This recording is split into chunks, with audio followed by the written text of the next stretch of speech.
Shalom, shalom, brothers and sisters. Shalom, giving honor and praise unto the Most High, the Creator, the Maker of heaven and earth. My name is Yeshaya Yisrael of the tribe of Dan of the nation of Israel. We are going to be going into a presentation referred to as Beulah.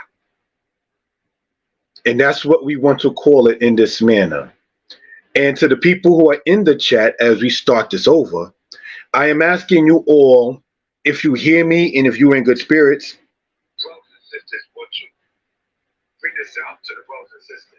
If you hear me well and if you're in good spirits, and then I can't hear myself, please type in the number 4.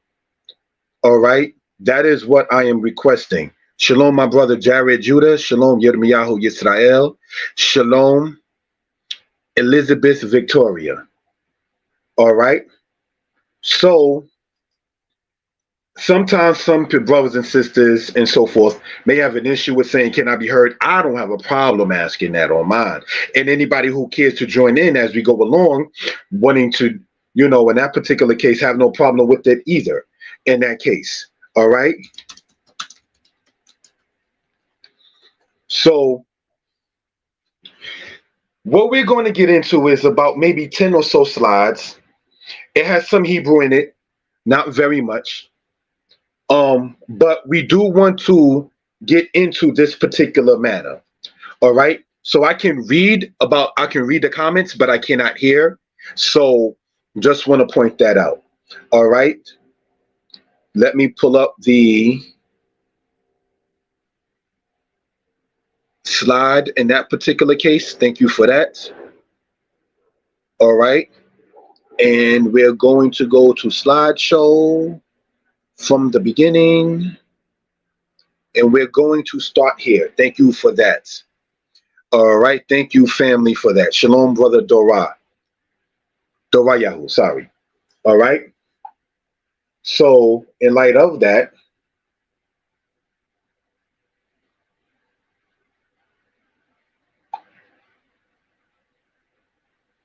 let us continue. Giving honor to the Most High.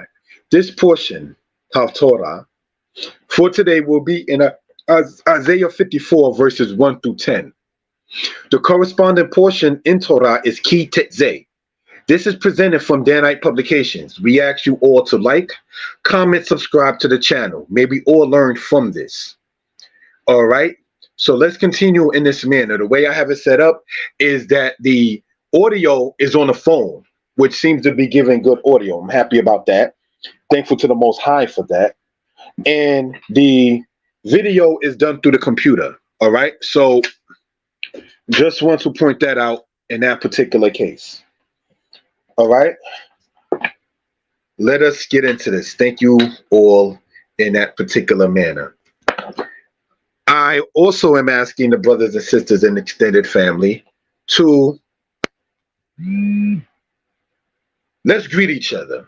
Like, how you doing? I'm good. That kind of thing and so forth. And I don't mind as time goes along with presentations to be done to share the StreamYard link. So that way people can sit there and comment in verbally as well. All right. So just want to point that out. All right. Thank you for that, family. Subscribe to the channel as well. Beulah. Now, what you see there, and it's no disrespect intended because I was raised by a single mother, is the average black family. And when we read in the scriptures about matters of what? The fatherless. Now, there's different reasons why some may be fatherless. Some is because of the father. Some is because of the mother. Some is because of both. Some is because of society and so forth. There are more than 2 or 3 reasons, we might say, or more than 2 reasons, if you want to put it in terms, right? About why one may be fatherless. I know of a situation where the father died before the child was born. I know of a situation where the father passed away before the child became of a certain age. My father passed away when I was 14, for instance. May he rest in peace. Now, what we're looking at here, it says, sing, O barren, thou that didst not bear. Break forth into singing and cry aloud, thou that didst not travail. For more are the children of the desolate than the children of the married wife. Now, let me ask this in due respect, and I say this in no disrespect. Who is, brothers and sisters,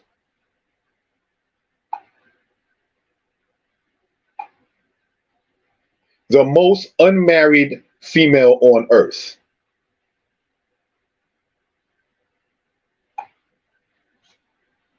Does anybody care to type that in? Who is the most unmarried female grown woman on earth? Who is the most mothers without husbands? The brother typed in Yisrael, and it's very true. Yisrael, we're going to read, and it's not to sit there and take sidebar from the portion, right? In Deuteronomy 28. Let's see what this says, if we will, right? Deuteronomy chapter 28, and we're going to read in verse 37. Thou shalt become an astonishment, a proverb, and a byword among all the nations where the Lord shall lead thee.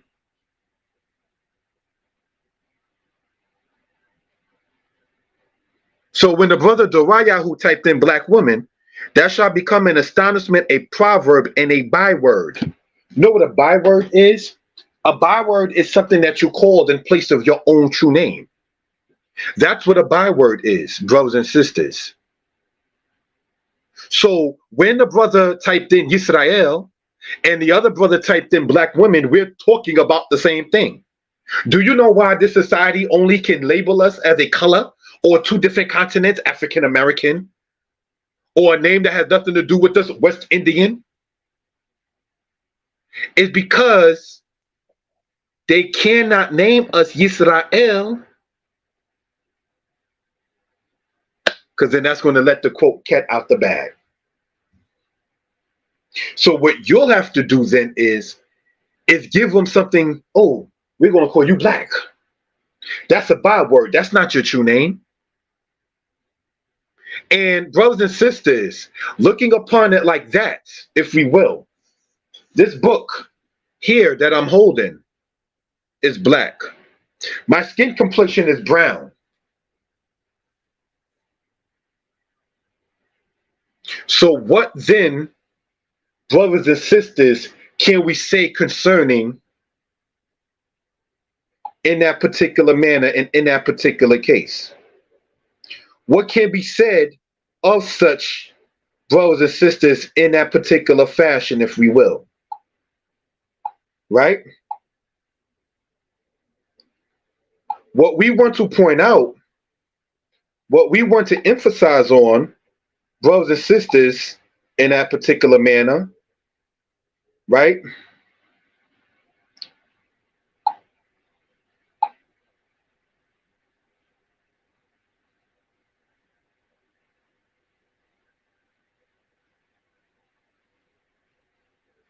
Sorry about that. Was just checking something real quick, if I may.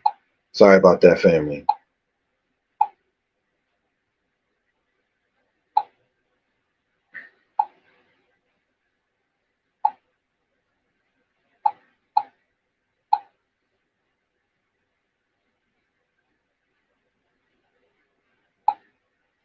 Sorry about that. Let's continue, if we will. Getting back into this, I apologize again for that. It says, sing, O barren, thou that didst not bear. Break forth into singing and cry aloud, thou that didst not travail. For more are the children of the desolate than the children of the married wife. What do we mean by desolate? Did you see that movie Redemption? And how the person who Jamie Foxx was playing, Tookie Williams, and what happened in that particular case, if that wasn't what we may call desolate?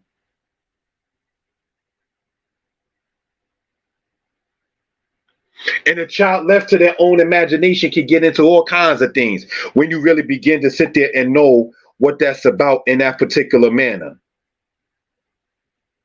All right. So what, again, brothers and sisters, do we care to bring out? What, again, brothers and sisters, do we care to sit there and show for edification purposes, if we will?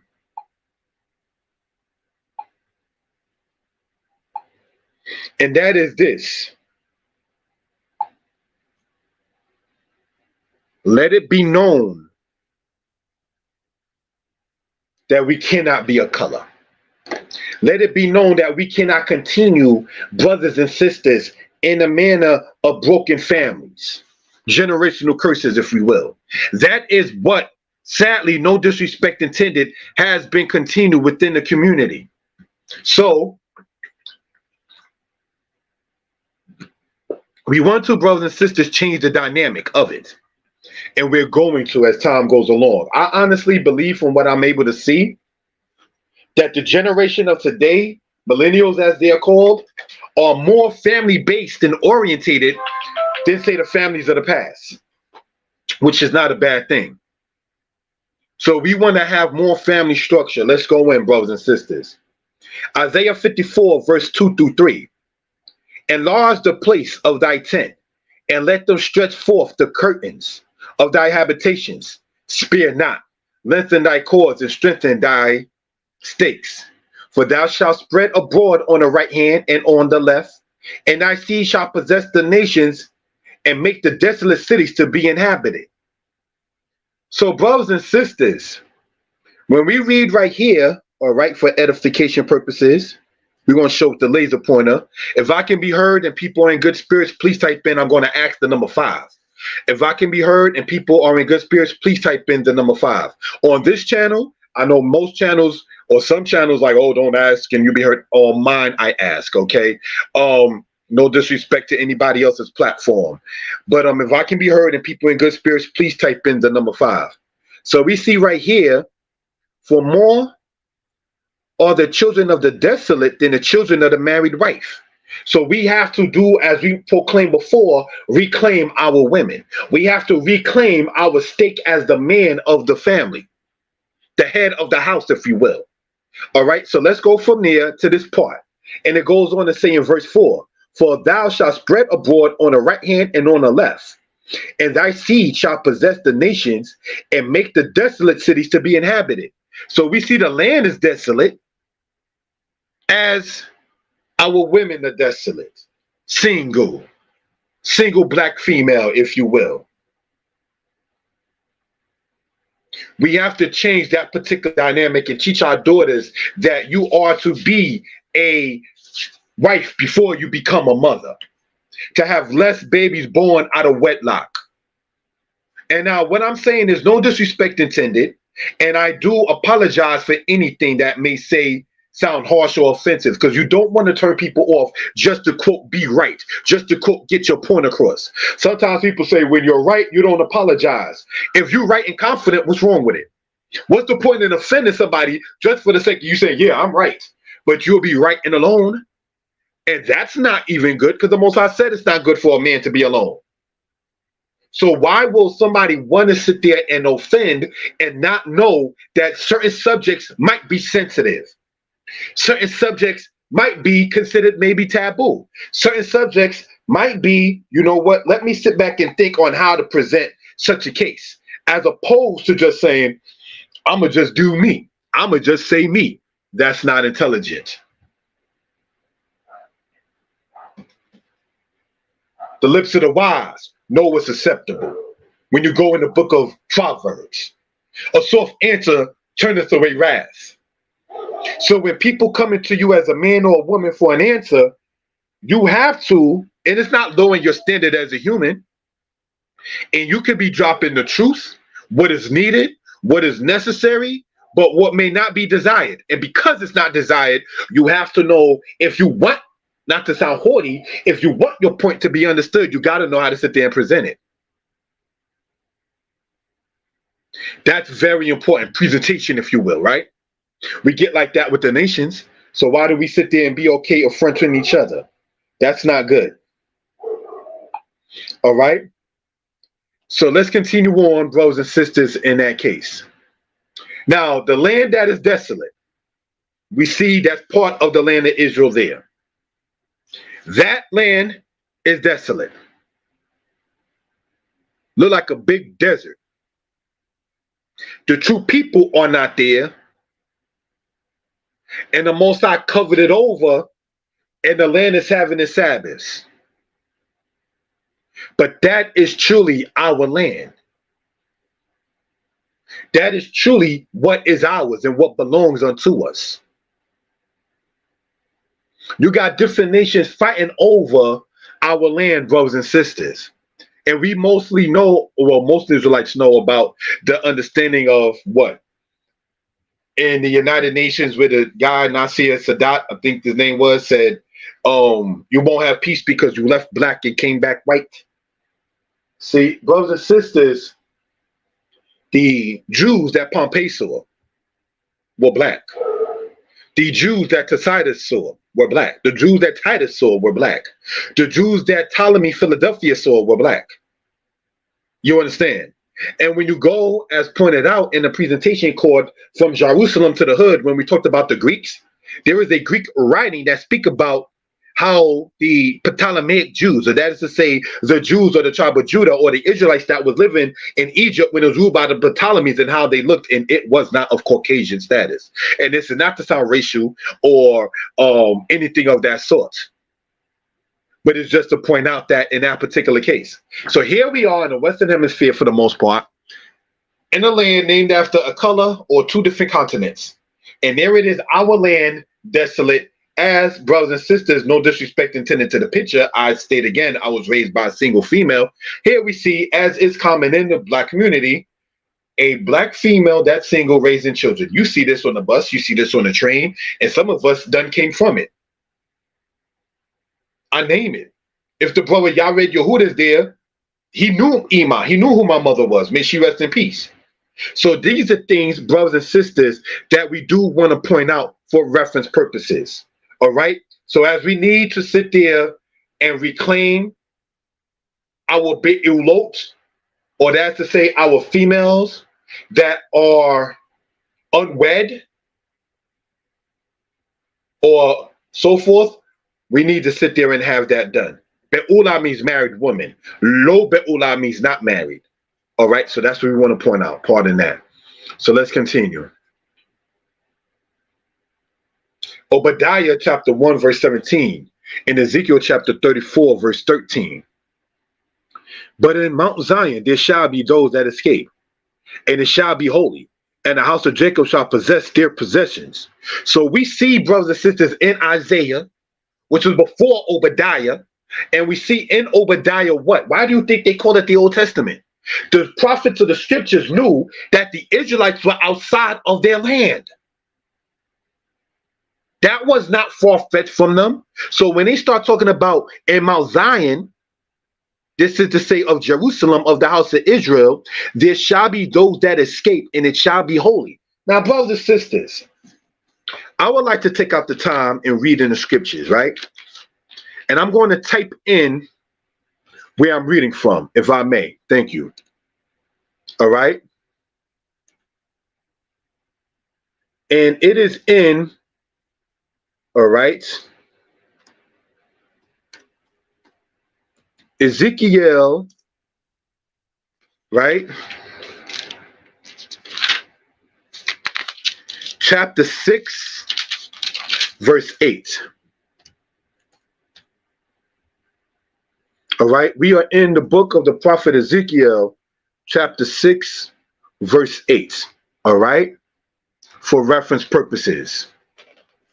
And it says, yet I will leave a remnant, that you may have some that shall escape of the sword among the nations, when you shall be scattered through the countries. So, brothers and sisters, let's go, if we will, in Leviticus, the 26th chapter, right? Let's see what this says real quick. In Leviticus chapter 26, we're going to start in verse 33. Can somebody who's in the chat, I'm going to ask, please type that in, not the whole verse, but just the citation, like I typed in Ezekiel. Can somebody type in Leviticus chapter 26, verse 33? I appreciate that, family. Thank you all so much for that, if that's doable and possible. Thank you. We are reading in Leviticus chapter 26, verse 33. All right? And it reads as follows.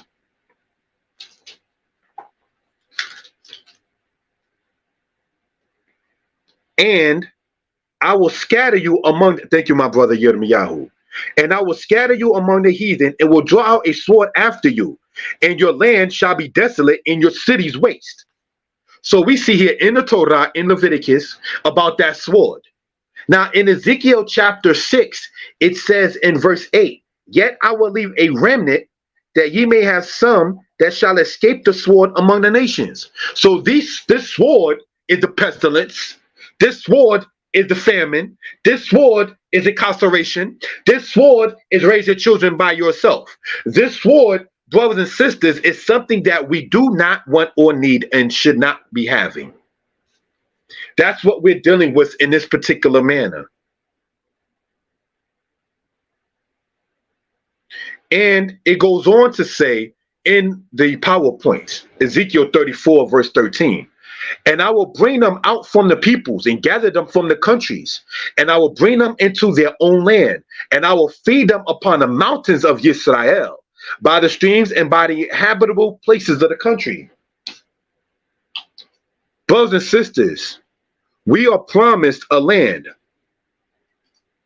We are promised something that is going to be great for our future. If you are able to travel to the land of Israel, I suggest, not telling no one what to do, I suggest one do so, because it will definitely open your eyes. Personally, I've never been in the land of Israel. I've been to Egypt, I've been to Costa Rica. I appreciate my lady for even taking me to such, if we will. So that Yah for such. But when we look at this right here, traveling broadens your mind. I didn't learn the good understanding of Psalm 50 until I got to Costa Rica. I was not understanding of the importance, say, of the Nile that we read of in the scriptures. We read of what is the Nile River in Genesis, Exodus, and in Ezekiel, and the book of Zechariah as well. So being on the places, the lands, and the water that the scriptures talk about is very, very deep. You understand? Shalom, Hebrew boy. All right? So this is something, brothers and sisters, we just want to point out for reference purposes, if we will. All right? Let's continue on, brothers and sisters. Isaiah 54, verse 4. Fear not, for thou shalt not be ashamed, neither be thou confounded, for thou shalt not be put to shame. For thou shalt forget the shame of thy youth, and the reproach of thy widowhood shalt thou remember no more. Brothers and sisters, how common was it for a youth, even as young as 14, 15, 16, 17 years old? And by the time some sisters are already, even in my family, 18, 19 years old, you already got 2 children and no husband. Like, what happened in that particular case? What is the Most High saying in this particular manner? Fear not, for thou shalt not be ashamed. Neither be thou confounded. Don't sit there and wonder what's going on. Don't sit there and look down in that particular case. For thou shalt not be put to shame. For thou shalt forget the shame of thy youth, and the reproach of thy widowhood thou shalt remember no more. So how can that be, brothers and sisters? How can it be that one will forget the shame of their widowhood? What's the widowhood? I'm going to ask the brother Yirmiyahu to type in. Let's go to Isaiah chapter 3, if we will. Isaiah chapter 3, brothers and sisters, and we're going to read, all right, in verse, sorry about that, in Isaiah chapter 3, verse 25, it says concerning this, thy men shall fall by the sword, and thy mighty in the war, and her gates shall lament and mourn, and she shall become desolate, shall sit upon the ground. We read again about what? That sword. Thy men shall fall by the sword. So a widow is a woman who had a husband, had a man, had a significant other, and no longer has. We read about the sword in Leviticus. We read about the sword in other portions as we just read here. As in Ezekiel, as read earlier. Thank you for that, my brother. So what can we gather in this? Is that the Most High is going to make us come to life. The Most High is going to reestablish us as his people and as his covenant people once again. And we want to point that out if we will. All right? For thou shalt not be put to shame. Don't sit there when you walk in with your children, be having people looking at you like, must be baby making factory kind of spirit. For thou shalt forget the shame of thy youth and the reproach of thy widowhood. Don't say that this book does not talk to the real. And there's no disrespect intended. Show me on the walls of Dondera in Egypt something of that kind of nature. Show me, brothers and sisters, in the walls of Karnak of Egypt, that kind of matter. Because the Egyptian walls of Karnak, correct me if I'm wrong, they got captives shown. Philistines, Hebrews, Canaanites, other African nations even, shown as captives. King Tut used to have the Cushites on his slippers shown with a rope on their neck and their hands binded. That was on his slippers like he's stepping on the Cushites. So now when we start to talk about the matter of the whole Kemet thing or the Hebrew thing, let's see what prophecies, let's see what words, let's see what ideology relates more, say, with the people.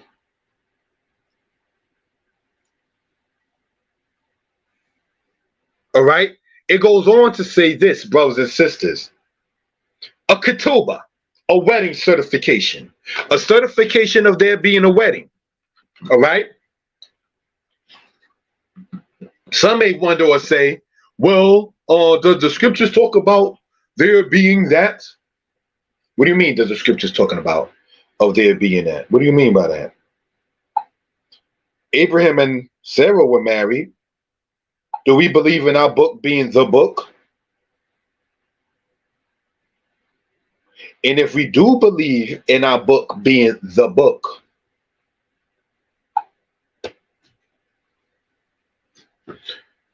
then Abraham and Sarah, and she's calling him Adoni, and she is his wife, and he took Sarah his wife. That paper right there is certification already. The scriptures itself. So sisters, daughters of Israel, and other sisters who may hear, who may not acknowledge or see themselves as Israel, black women, from my daughter on up, do not sell yourself short. When Proverbs in the Bible, the book our grandmothers had on their shelf, says what? The price of a good woman is far above rubies. So don't let men, be they know themselves as Israel, fringes wearing or not, sit there and say, well, I really got to give some kind of certification. Why? What's wrong with it? You claim her. Why? What's wrong with having some kind of paperwork? And in this case, we ain't even talk about the paperwork of, quote, the man, and so forth. But if you can't trust her to say you don't even want to go and, quote, the quote-unquote legal marriage, quote-unquote, then why sit there and do the marriage thing? Your trust with your lady or your trust with your man goes as far as, pardon the terminology, the white man's court. You won't go to the, quote, justice of the peace, or won't go, quote, get it done, quote-unquote, legal, because you don't trust that she going to use that paperwork or he'll use that paperwork against you. Then what is the point if that trust isn't there in any society to even sit there and want to have a baby with, to even want to sit there and move in the same house with, to even want to sit there and get the same house with? This is why we need to zamuka, grow up. Learn and see that things must be different. Claim the responsibility, brothers and sisters, in that particular case. I mean no disrespect, and I hope I don't get in any trouble for this. But I want to pull something up if I'm even able to on this particular phone, if I may. Yeah, it's here. Let's look at this for those who can see it. I'm going to, brothers and sisters, exit this out to see if it can be. Yeah, it looks like it in that case. You see that? What do you see there, brothers and sisters?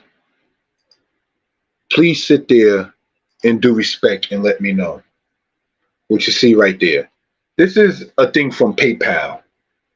Earn cash back and shop.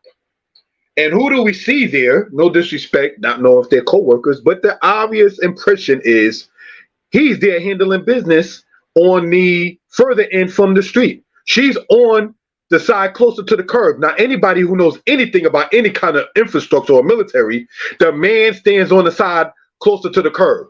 But here we see her standing on that particular matter. And there he is on the phone, and she's just there looking like he's handling business. Where's the brother at? That's a prime example, if you want to go there, of who is forsaken and desolate. Where are our women going to, if not Billy, Bob, and Brian? What is going on in this particular case? We have law stats. That is something, brothers and sisters, that we want to sit back and cling to. Yes, you are what your father is. But if it was a thing where it was bitterness of spirit to the parents of Jacob and Esau,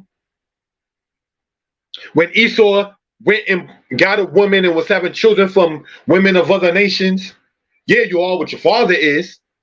But when Eliezer of Damascus went way yonder to go and sit there and in prayer to the Most High about acquiring a wife for Isaac, why do you think all of that was done? For nothing? Of course not. You understand? So the sisters have been made desolate and the land is desolate.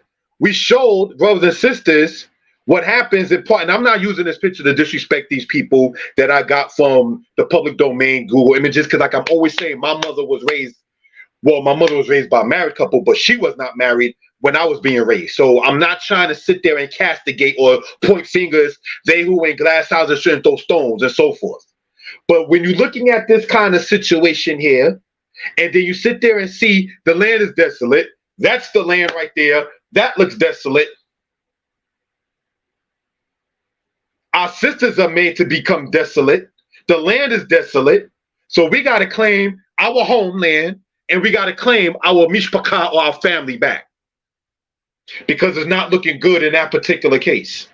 I remember when I first listened to YouTube, I was 29. I'm 43 now, I think the most high for my age.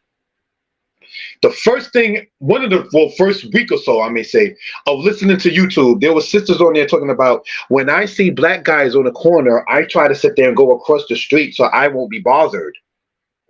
Wow. You go across the street so you won't have to sit there and walk by brothers. That's deep. I know, and I've been told, don't let your left hand know what your right hand is doing. Women in my family have told that to women in my family growing up. Don't let your left hand know what your right hand is doing. He knows all he needs to know.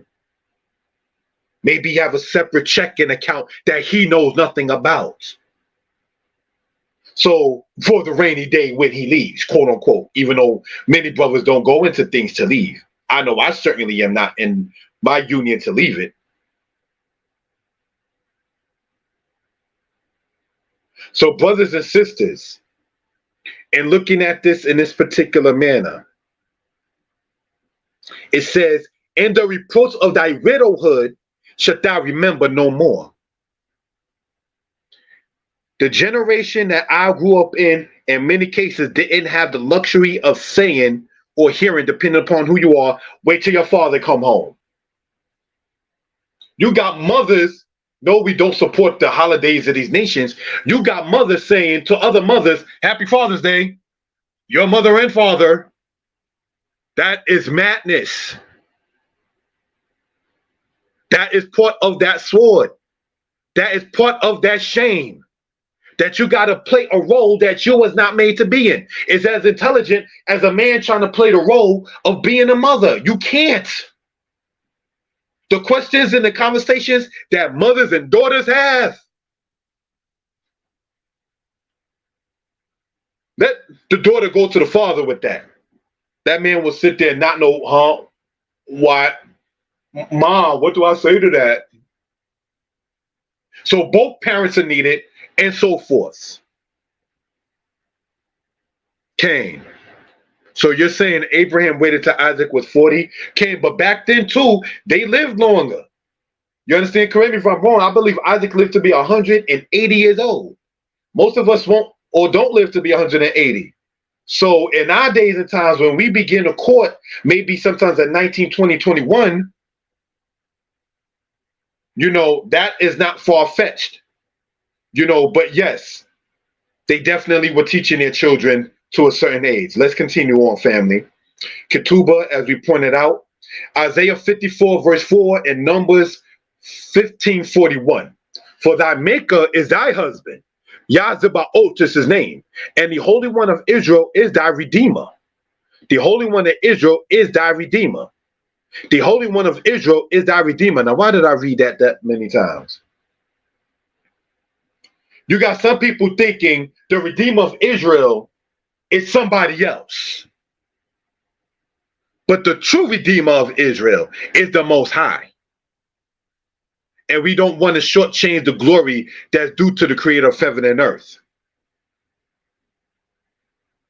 The God of the whole earth shall he be called. I am the Lord thy God, who brought thee out of the land of Egypt, out of the house, who brought thee out of the land of Egypt to be your God. I am the Lord thy God. My mind went to Exodus 24 seconds, sorry. Let me read that again. Numbers 15:41. I am the Lord thy God, who brought thee out of the land of Egypt to be your God. I am Yah Eloheka. So brothers and sisters, we don't have to sit back and wonder what we are to do. I hope this lesson was enlightening. I hope it was helpful. I hope it was of understanding purposes. But what we want to point out, a couple of things in closing this out, family. We got some more slides. Is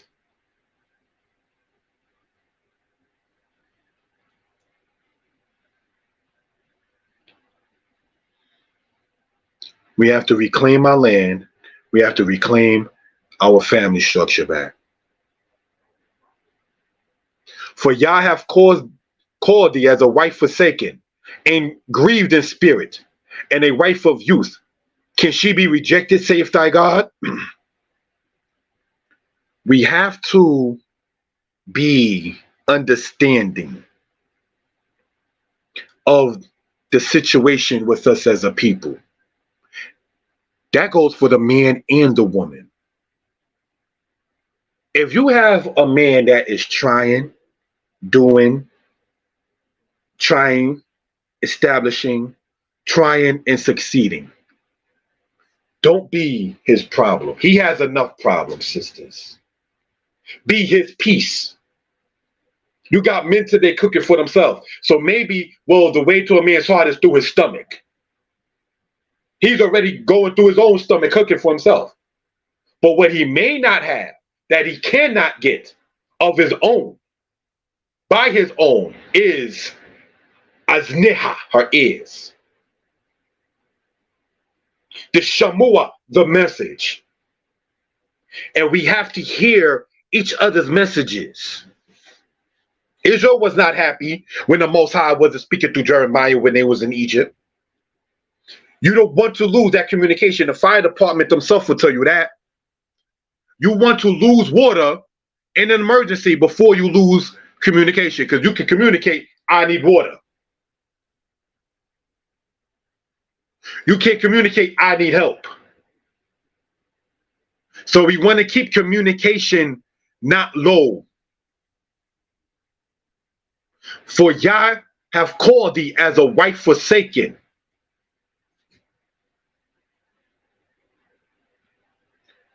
We have to call out what is ours. That's my land. That's my family. I'm going to ask the brother if he's available. Yirmiyahu, thank you for that.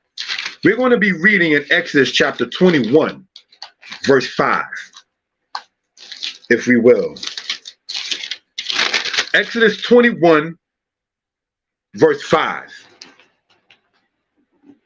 And it says, and if the servant shall plainly say, I love my master, my wife, and my children, I will not go out free. I love whom I work for, filling the job, love the career.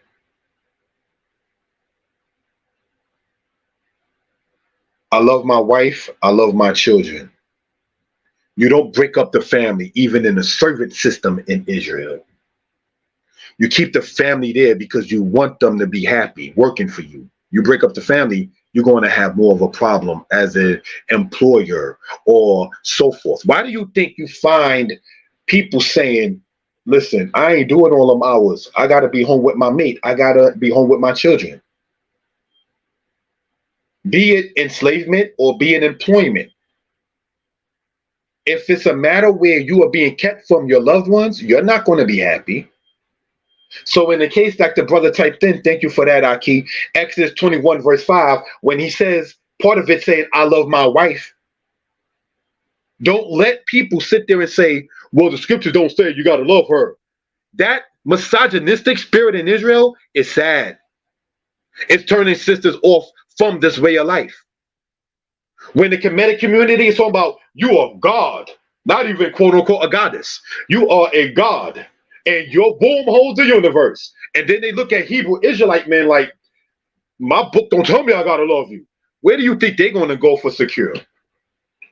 Where do you think they're gonna go to want to sit there and hear things that sound nice but are not even evil per se? You understand? The suppression of women, I used to think was not actually done in the house of Yisrael, but it is, sadly, not in the scriptures, because we just read where it says Shalom Morah Basheba. We just read where the person is saying, I love my wife. So Israel culture in truth is not misogynistic. Hebrew, as we've been pointing out, take the Hebrew chart from there real quick. All right. You see this letter here? This letter Hey right here? Brothers and sisters. This the letter Hey. All right. That letter and this letter, the letter Tau, are the two feminine letters in Hebrew. Without those two letters, especially the Hey, you're not getting anything accomplished. The causative of things coming into being is a feminine principle in Hebrew. In the Hebrew book that I wrote, Hebrew is easy. Yes, Kawa or Eve was taken from the side of Adam, but Adam was taken from the Adamah. Adam, meaning man, was taken from Adamah. Adamah means ground, which is a feminine principle in Hebraic thought. So we have to, as Israelites, as men, change how we talk with our ladies, talk with our daughters, talk even with our elders. Be that nucha, that comfort. And sisters, I'm not a woman. Be that comfort to him. He's already called the N-word throughout the day behind his back. He's already told where to sit where he works at. So to sit there and say, this is my house and this is my couch and you sitting on mine. He was already told all day where to sit at. He doesn't need that to walk into and to be around. We want shalom. No more milchama. We want peace. No more war.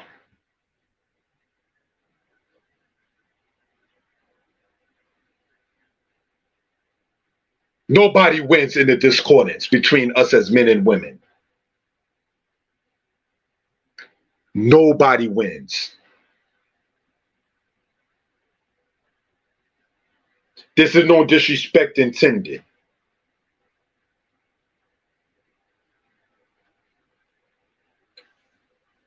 Isaiah 54, verse 7 through 8. Deuteronomy 24, verse 5. And Genesis 24, 64. For a small moment have I forsaken thee, but with great compassion will I gather thee. So Israel being the wife of the Most High, brothers and sisters,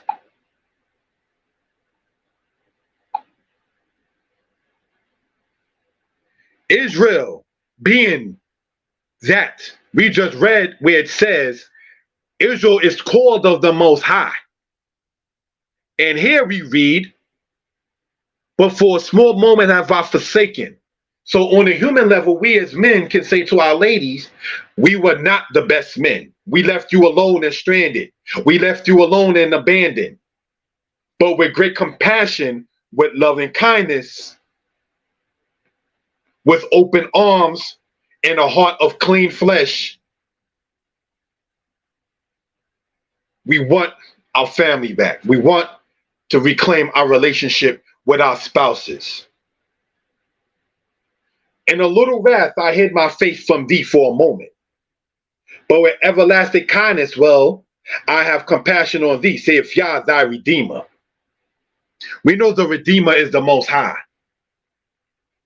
But the Most High, or should I say, and the Most High, brought man and woman together. And if you're saying that your union was brought together by the Most High God,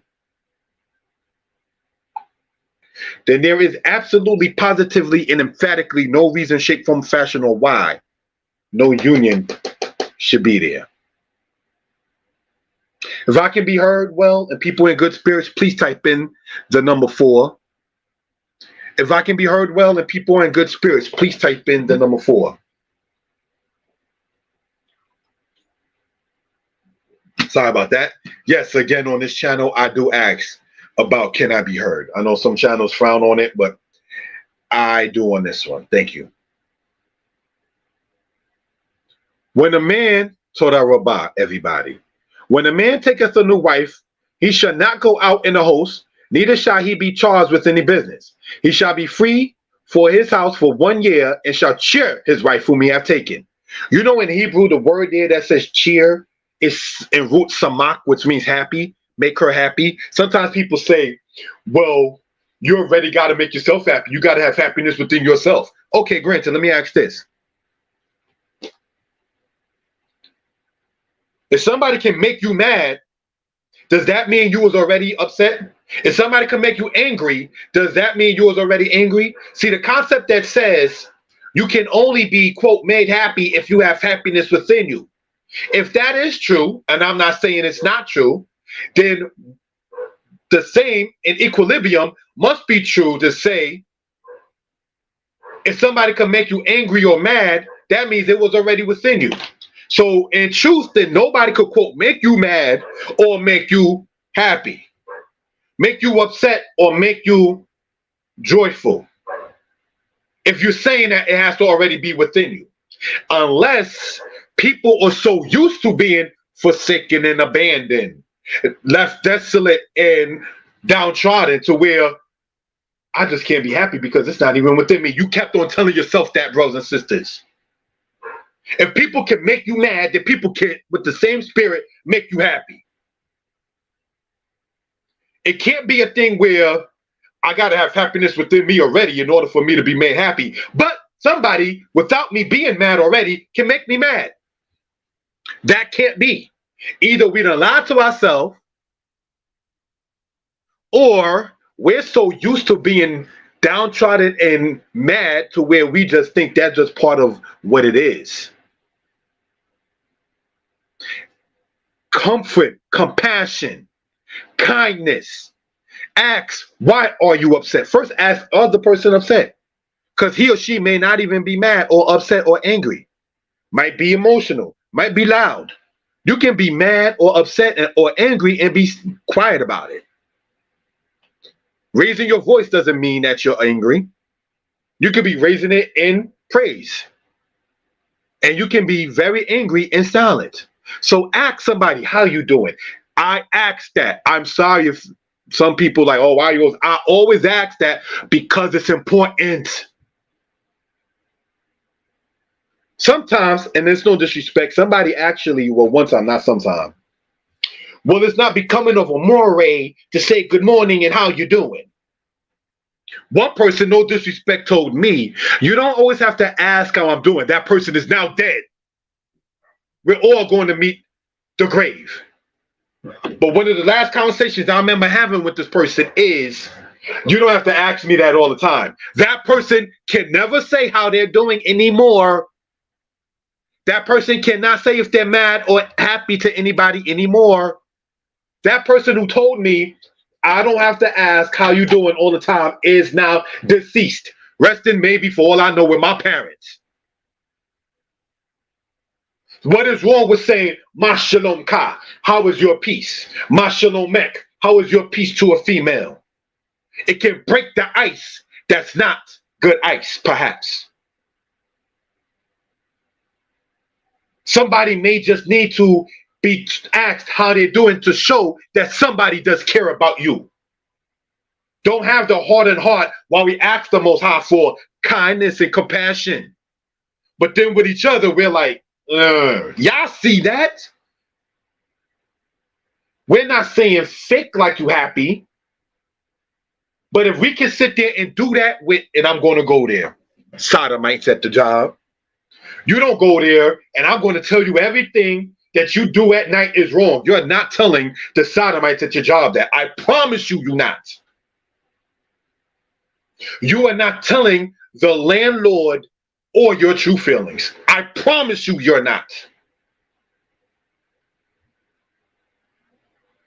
But once it comes down to the Holy One of Israel, the Most High, and when it comes down, brothers and sisters, with us, we think we can frown our face and that the Most High don't see that, or he don't see the heart.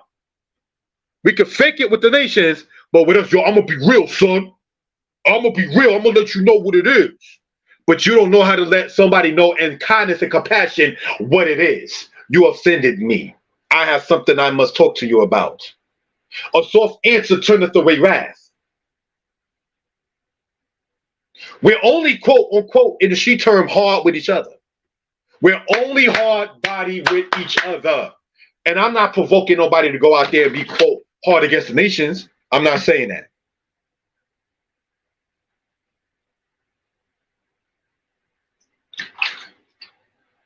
Excuse me. What I am saying is use that that same hard, raw, keeping it real spirit to loving your own.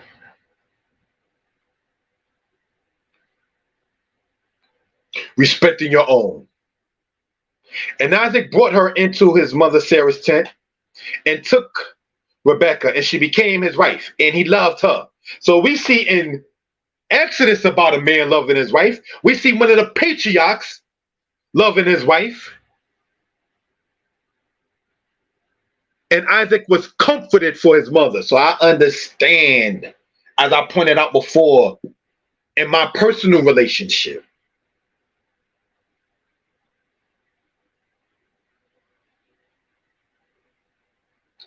what it is.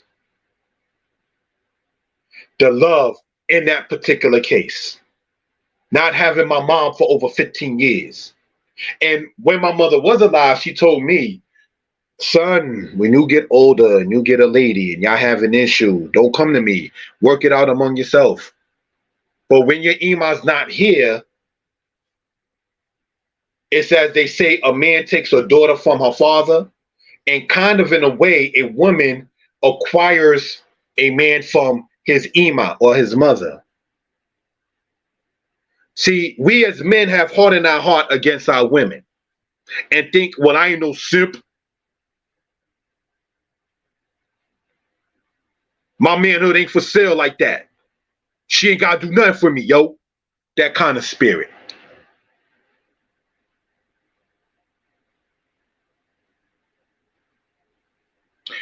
Take some time. Talk to somebody that's gonna make you and her eat your own words.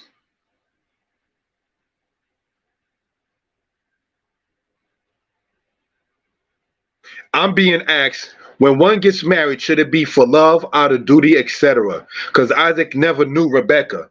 You ever heard of the love at first sight? And when we read in Genesis, Rebecca is asked, will you go with this man? Rebecca wasn't like, oh, okay, he's rich, I'm gonna go. It was a thing of Laban saw the riches on his sister, and he was okay with it. But there was love already there. Sometimes some people may call it love at first sight, or it was just meant to be. Remember, in the case as this, Eleazar of Damascus, who was, if you put it in layman terms, the hookup party, or the one who got them, I wouldn't want to say hooked up, but connected, right? You say connection, hooking. Okay, yeah, in that way. Well, not a hooker. No disrespect intended, of course not. But we get what the point is, right? He prayed to the Most High about this. So the Most High was in the matter in that particular case. You understand? But family, let us not be hardened with each other. That same spirit you bring to the boss at the job, bring that same kind of spirit to your spouses in your family. You do not sit there and say, you sending me another email? You asking me how I'm doing again? You don't say that to them. But we say it to one another. You don't say that to the nations. You don't look hard down body at the nations, but we do it, Sally, to one another, which is not good. Another case, like I was saying, going to say, it's not becoming, somebody actually told me this, believe it or not, it's not becoming of a moray, quote unquote, to sit there and say, oh, good morning and good night. Then what are you supposed to say? Good morning, Bokweto, is not saying, Ani, Rotse, Otaklihiyotle Ishti. That's a whole other sentence. That sentence means, I want you to be for my wife. Bokweto is good morning. Ani Rotse Otaklihiyotle Ishti means, I want you to be my wife. That is not the same sentence. Lala Tob means good night. It is not saying, Ani Rotse Lishkobak, I want to lay with you.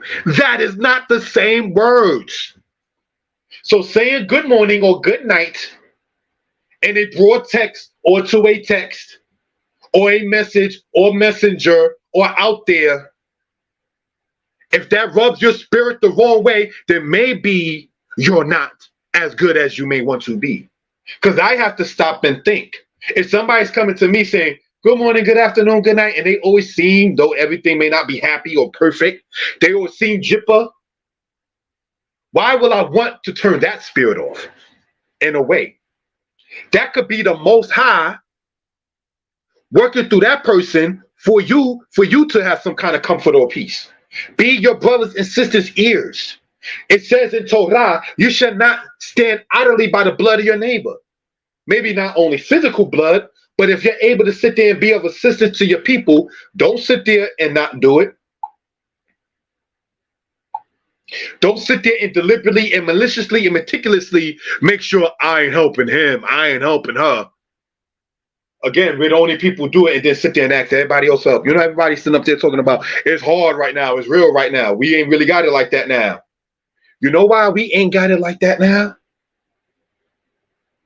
Shabba Rank said it, and I'm sure others have as well. No knock on Shabba by saying it. Shabba Rank said it in the song, the reggae artist Roots and Culture.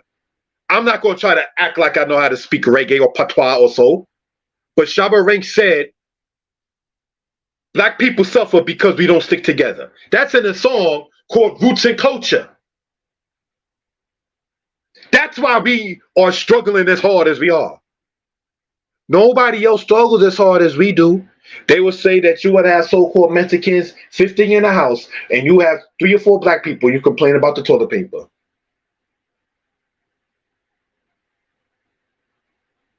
They will sit there and say that each person will sit there and chip in and share a room. But with us, we don't even want to sit there and leave something or accept something that was left for us.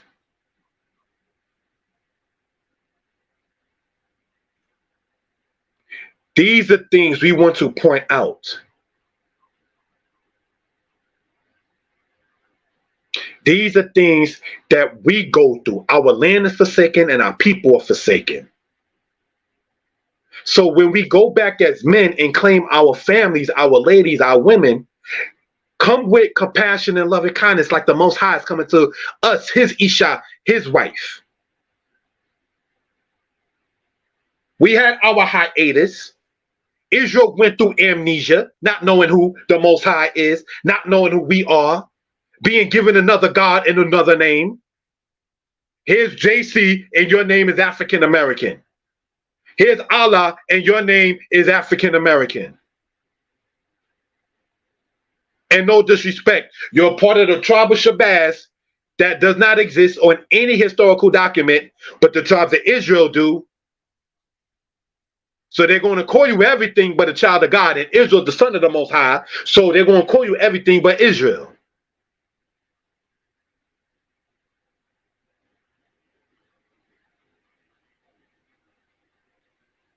So these are things we want to point out for reference purposes. Isaac loved Rebekah. The servant in Exodus 21 loved his wife. We want to bring this back here, right? The ketubah. Sisters, don't sit there and act like there's no way that a man who wants you is not going to sit there and want to have something of that kind of said nature.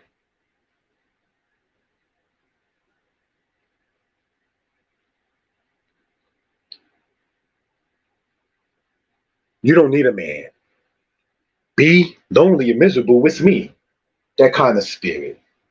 That permeated in the 70s and into the 80s. In the 1990s, they were saying that a man is worth nothing but sperm to have a baby. And then she could be mother and father. There were songs about stuff like that. That was some of the culture's things being done. It's a good thing now that you see more families structure in that particular case as opposed to say before.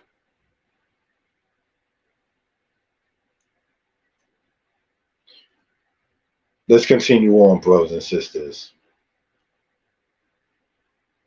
And we went over this. But if the servant shall plainly state, I love my master, my wife, and my children, I will not go out free.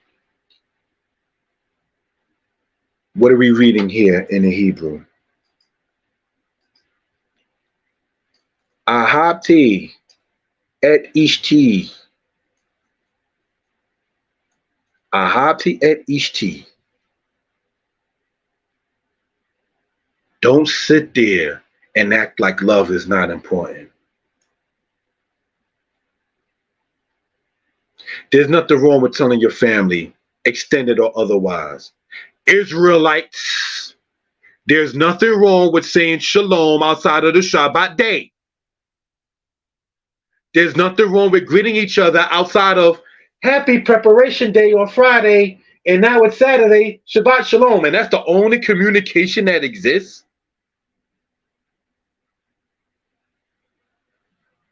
Are we serious? Israelite community. Most communication, happy preparation day. Shabbat shalom. I'm busy at work. Every other day, huh? You ain't got to say that to me today. Wow. That's deep. I'm going to ask the brother if he's available. Thank you for your help, Aki Yirmiyahu. Type this in, and we're going to read it. Jeremiah chapter 2, verse 10. Thank you for that.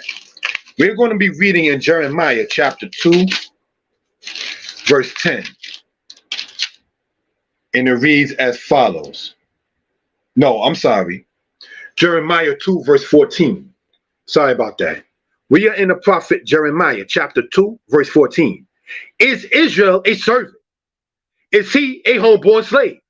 Why is he spoiled? We're going to read that again. I know I said 10. I meant to say 14. I'm sorry, my brother. Is Israel a servant? Is he a homeborn slave? Why is he spoiled? Anytime you meticulously take out time while on the clock of the nations to say, brothers and sisters, I'm at work, I can't talk. I'm at work too. Just, we'll talk another time. You couldn't say, shalom, my brother, I'm busy, I'm at work, I'm at work. Somebody came at me like that the other week. Ain't speak to the brother or X amount of time. Hey, shalom, let's talk. I'm at work. You know, no, where you are is what Jeremiah talked about. Is Yisrael a homeborn slave? Because if the job and the brother does work, told out to the Most High for that, to where it overcompasses you, to where you cannot sit there and greet your brothers and sisters on your break time or your lunch time because you are, quote, at work. Just say you have an evil eye, like the curses of Deuteronomy says, against your brother. It has nothing to do with you being on, quote, the clock, because you don't tell, quote, that man that matter, because you can sit there and still see the messages and still see afterward. That's how busy you are. What kind of work do you do? Just say you don't care to click with your brother. That's all it is. Just say you don't care to click with your sister. That's all it is. Keep it 100. This is not to say that people are not busy, but maybe a better terminology is, I'm busy, let me get back to you. Don't get upset because somebody's trying to sit there and find out how you're doing. Because being a person who, and I don't pray on myself or nobody else, I have been at times rushed to the hospital from the job. And I've seen it in the kind of work that I do, where I'm the one got to call the ambulance or find out what's going on with the people upstairs because they are at work, but being escorted to the hospital. That's when you call your brother and sister. That's when you have your emergency contact. That's when you remember the family at large. Hey, prayer warriors, I'm not feeling well now. Can you reach out? But any other time, I'm at work. See, that's the stuff that we do only with each other. Somebody typed in about the Jewish man. Somebody tells me they don't do that. I live by Crown Heights. They got their own ambulance. They don't tell each other, I'm busy, I ain't got no time for you. Look up. That's really what you're saying, pardon the language. I ain't got no time for you, nigga. That's what you're saying. Pardon the language to the elders and the youth. But in keeping it raw, and I very rarely use those kind of terms online, and I apologize for any offense, but that's really what you're saying. It has nothing to do with you being, quote, at work. And I say this as a person who, this past Thursday, so-called Thursday Yom Kamishi, I wasn't even really able to get a slide thing or PowerPoint or this or that like I sometimes do at the job. It was extremely busy. Those things do happen. But at the same token, I'm not going to look bad or down on my brother or sister if they're reaching out on their break.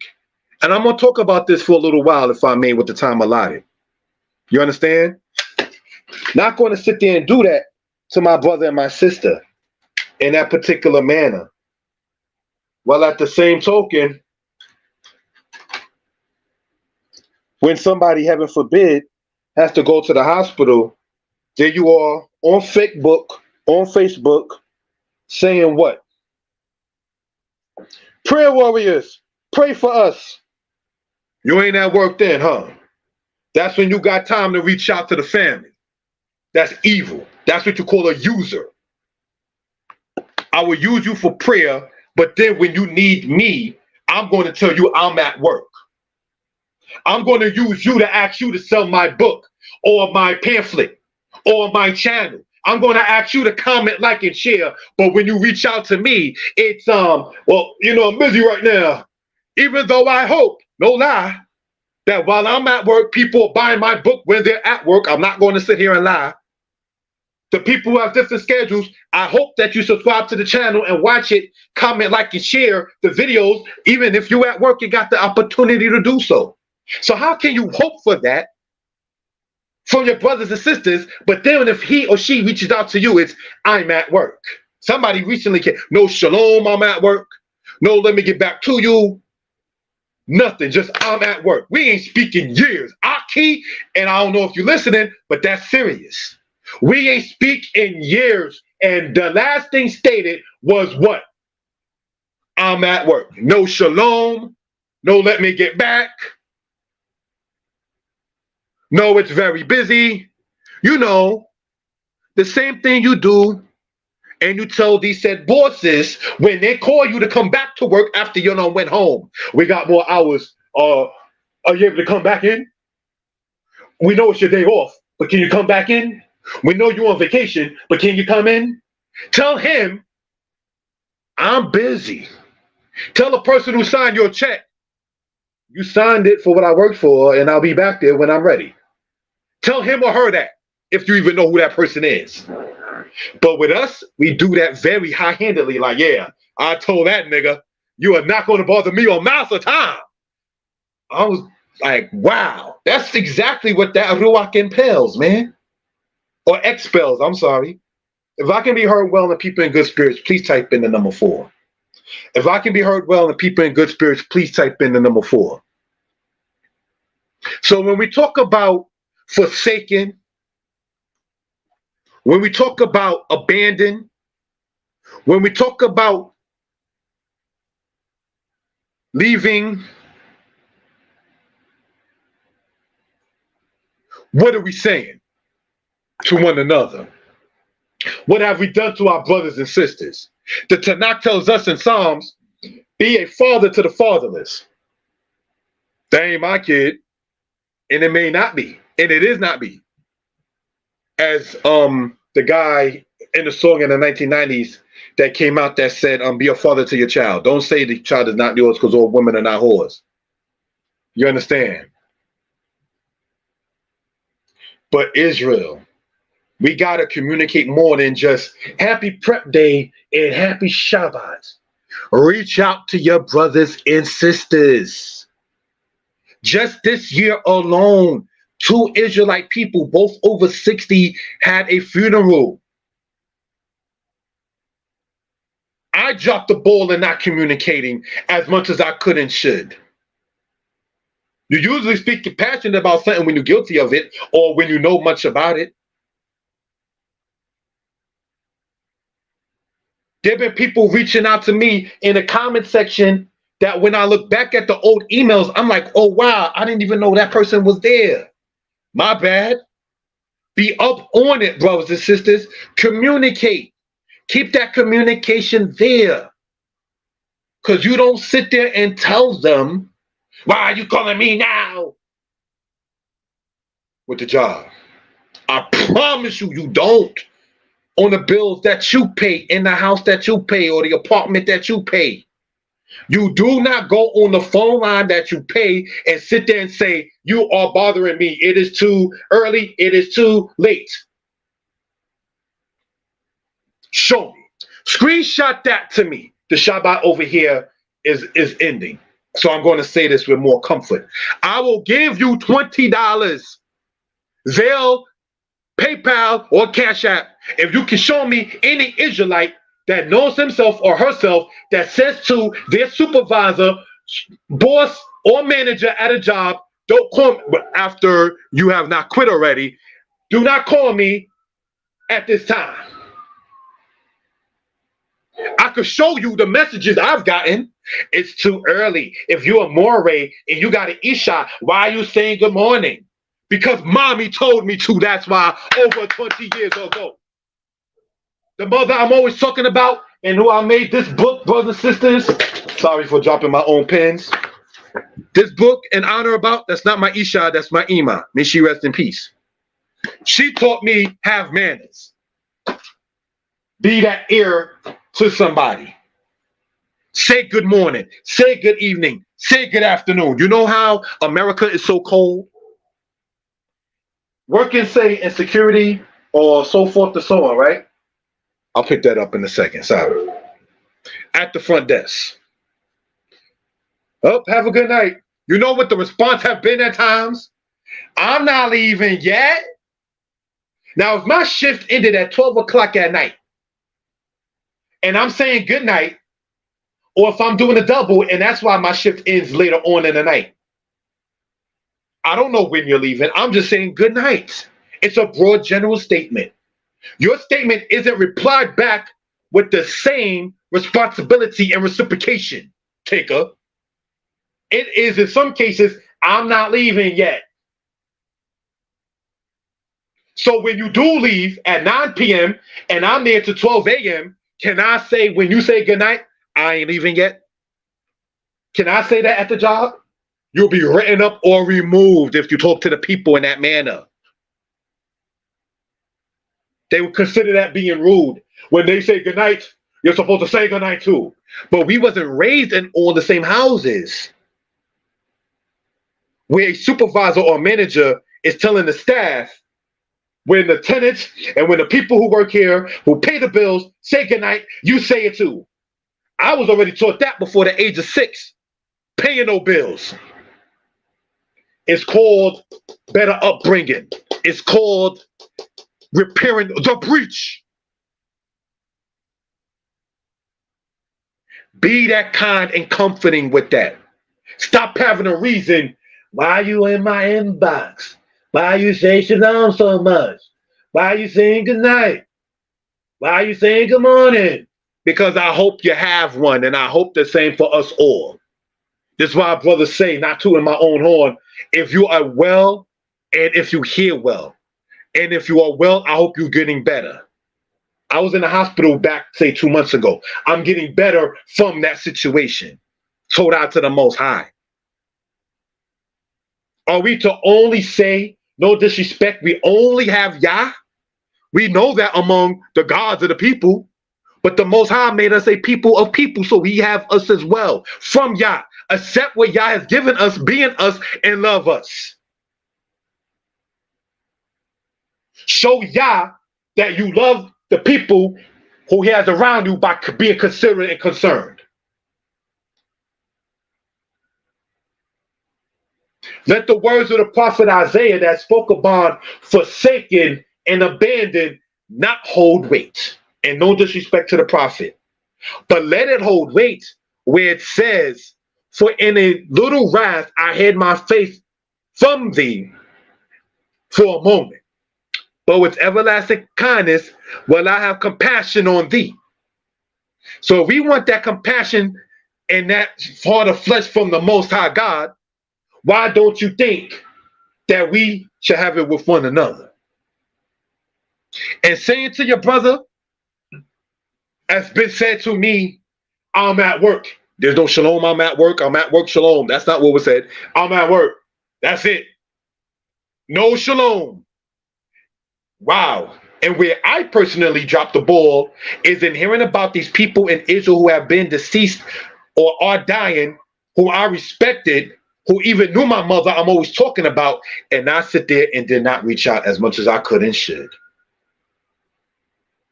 May we all be forgiven and may we all do better. Not try. Drop the word try.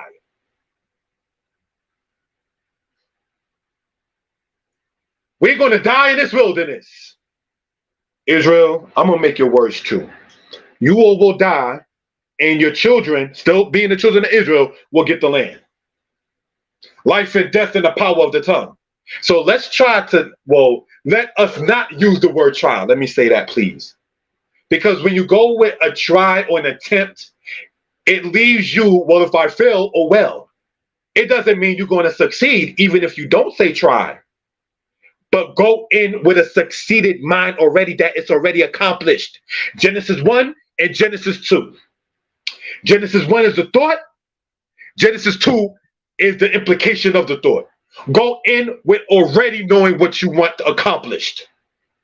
But when you go in trying, that's not an accomplished spirit. And it doesn't make you arrogant to go in with an accomplished spirit. It's being what the Most High spoke upon, being strong and courageous like he told the prophets to be. Next slide. Isaiah 54:10. For the mountains may depart and the hills be removed, but my kindness shall not depart from thee, neither shall my covenant of peace be removed, saith Yah, that have compassion on thee. What do these words say in Hebrew? And we want to close out on this. That's the end. Yes, sorry about that. All right, we're going to go back up here from current slide and go to the end. All right. And it says what? Ubrit shalomi, and my peace of covenant, my covenant of peace. That's what the Most High is coming with. Shalom. So how in the world can we ever have a problem with saying shalom to each other? Where did that come from? It ain't come from Yah. Yah didn't tell us to not say shalom. Part of the Levitical priestly prayer. May the Most High lift his countenance upon thee and give you what? Problems, war, negativity. May the Most High lift his countenance upon thee and give you peace. Where in the world do we get off not being of peace? Nobody's saying that we're not busy in this fourth kingdom. Leviticus 26 says the land of your enemies shall eat you up. So if a person is busy, respect that as well. Not everybody is trying to, quote, ignore you. But when you know that there is ignorance and part of the root ignore being done, call it out. Brother, did I offend you? Sister, did I offend you? In order to make that shalom be. Sisters, stop thinking because a brother says shalom in your inbox or quite often even to your face that he wants to do shikbah with his sex. That does not mean that. Shalom from shalom. Shikbah from shakab. Those are two different words.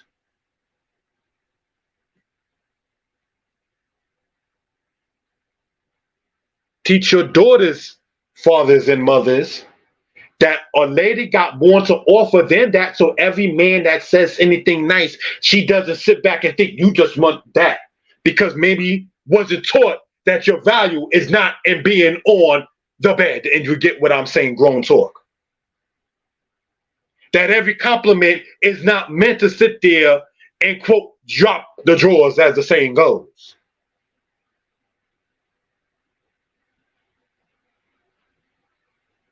You understand? We need mental revitalization. And people who've been called a color and was okay with it, two different continents and okay with it, something has to give.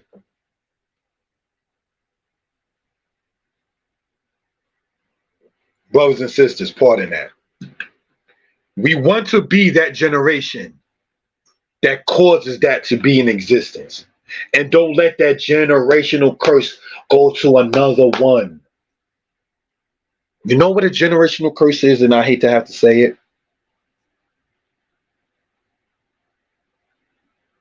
When there's a family funeral, and then you're trying to scramble to find a person's children because nobody kept in touch with nobody, that's a problem. Say that ain't a problem. Is Israel a homeborn slave?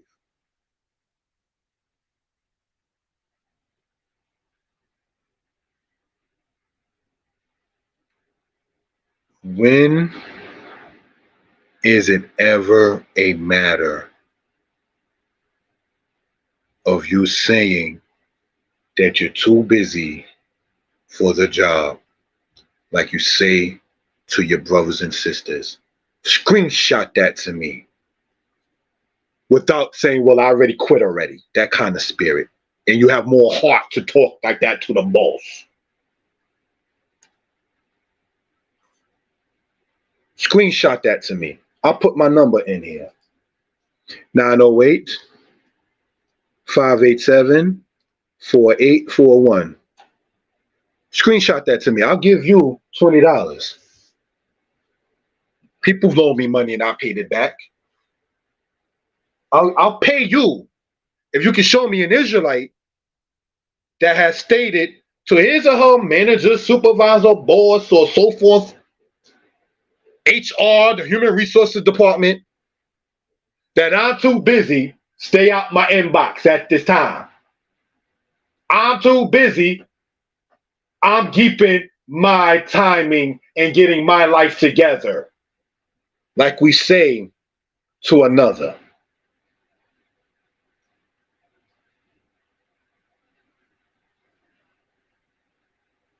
You understand?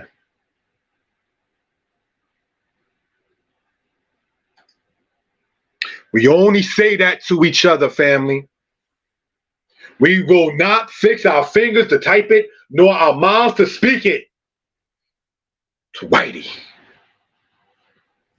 Because Whitey signs the check that you pay the other white man too. So he gets top bidding. He gets your undivided attention. So we act like the prophet Jeremiah acts, is Israel a homeborn slave? Why has he become a prey? It's because, like Shabba said in the song, we suffer because we don't stick together. Giving honor and praise unto the Most High, the creator, the maker of heaven and earth. This presentation, brothers and sisters, is now concluded. I want to say shalom to everybody. I want to say thank you for subscribing to the channel, commenting, liking, and sharing. I will ask you all, if you pray to Yah only, to keep me and my family in your prayers as I will for you all. Brothers and sisters, I ask you all to not donate, because I don't think I should get a donation for just speaking something that I studied and want to bring out, Shabbat or otherwise. But I do ask you all, if you're okay with it, to patronize by buying the books, the Hebrew books. All right? Hebrews Easy Volume 1, Volume 2, Volume 3, Volume 4, Volume 5, Volume 6. And brothers and sisters, while speaking upon the Hebrew books and so forth and so on, I like to, yes, take out the time to show my teachers. Ima Shoshana's Hebrew book, you can get this.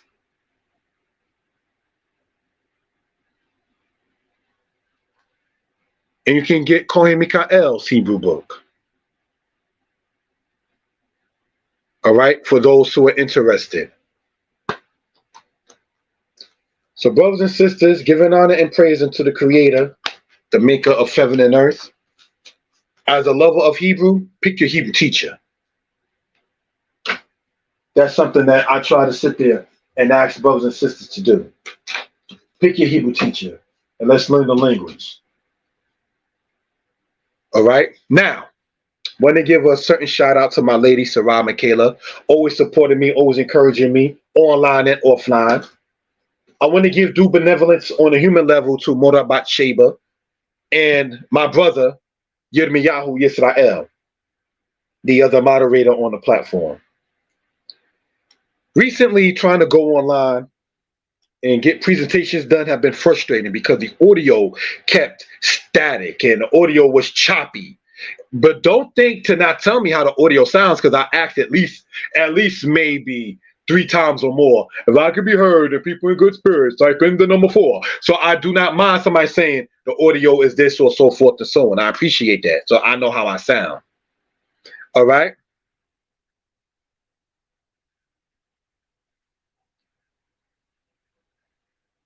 But brothers and sisters, people were in my text. people were in my face, like my lady, supporting me, like, okay, work on this. This platform might be a different form than that.